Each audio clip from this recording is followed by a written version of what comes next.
तो हूँ मैं Abu Bakar member committee Jama Faizul Quran Qasmi market मंडी।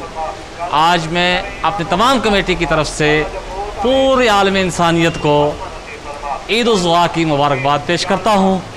पूरे जम्मू कश्मीर की तरह इस वक्त हमारे इदारा में भी पूरे 9 बजे ईद उल ज़ुहा अदा की गई और तमाम एहतियाती तदाबीर जो कोरोना वायरस से मुतल्लिक़ ज़रूरी थी उनका ख्याल रखा गया और नमाज के बाद तमाम लोगों ने पूरे आलम इंसानियत के लिए अमन व अमान और ख़ास तौर पर इस बीमारी से बचने के लिए दुआ हुई है।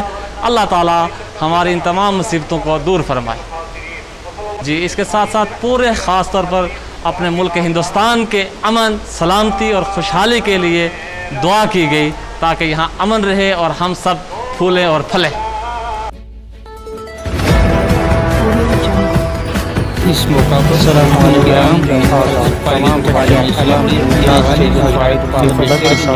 तमाम